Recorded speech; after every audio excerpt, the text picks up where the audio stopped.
Apparently, if you love to read Romantasy, you are in great danger of moral corruption and eternal soul combustion. All those books written by women about women having romantic relationships with vampires, fae, and monsters of all kinds are said to be a sign of the moral degradation of both the literary arts and society. Some even further their argument against romantasy by making fantastical connections between the content of those books and the mental health of the reader. How astonishing, and how dangerous that must be for all the women who read that kind of material. The intellectual dishonesty of these fearmongers is quite telling, for they, whether on purpose or out of pure ignorance, fail to detect a simple flaw in their argument. Romantasy is not a recent phenomenon, it is an ancestral heritage of knowledge and myth. You might want to check the Epic of Gilgamesh. It won't disappoint you.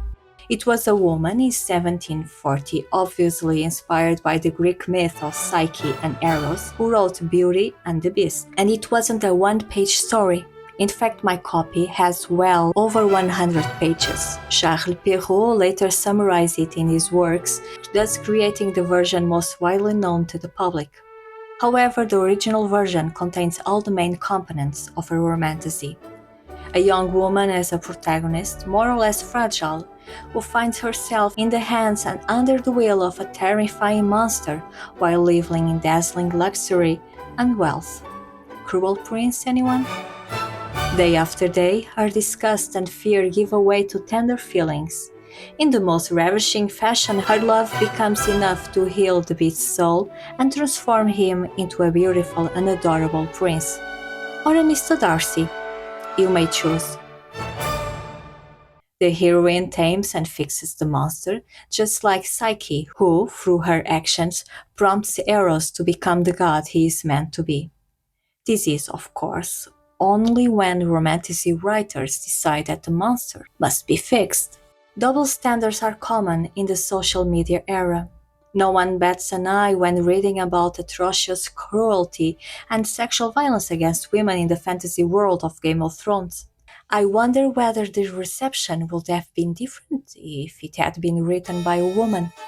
No one claims that Game of Thrones destroyed literature. However, in the present day, a group of female writers, undeniably successful, are supposedly bringing chaos and havoc to the literary world.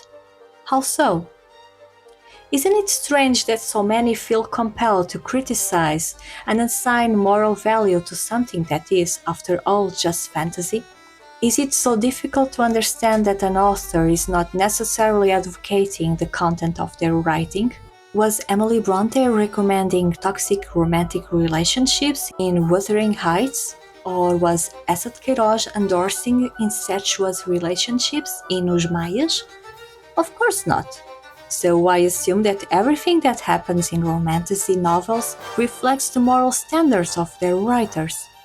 Claiming that women who write romantasy are destroying literature is the kind of argument one might expect from someone like Jordan Peterson. Let's not forget that he argues that the feminine symbolizes chaos, while the masculine represents order. Let that sink in.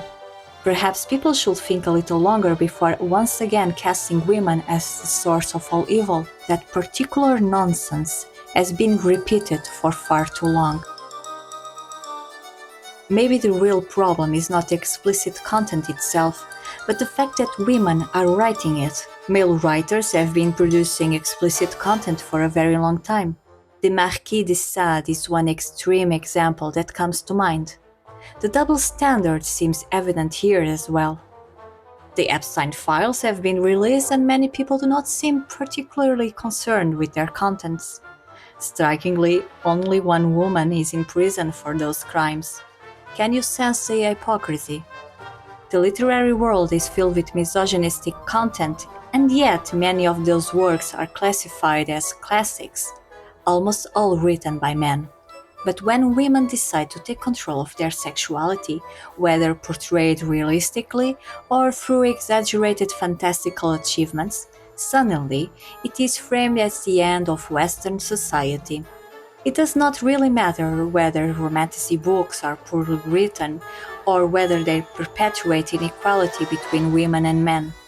Perhaps they merely reflect the deeper problems of our world, where women are still perceived as objects of pleasure and procreation, where many still find doors impossible to open because some men continue to believe that women belong to a lesser category of human beings. There is a growing movement worldwide that seeks to regain the power lost since the liberation of women. Let us not forget countries like Iran and Afghanistan. Silence has always been a weapon of harmful intent. So read whatever you want. Those romantasy novels stand on the shoulders of ancient giants, continuing a tradition that mirrors reality as well as the desires and dreams of ordinary people. Think of tales such as Asmodeus, Polyphemos and Galatea, Thisbe and Pyramus, the Epic of Gilgamesh, Melusine and Sir Galter, among many others. The foundational stones of a genre that still captivates readers today. Fixing a monster could well be considered a worthy addition to the labors of Hercules, and no one should take that from you. And if you do not wish to fix him, that is fine too. Some things are just perfect the way they are.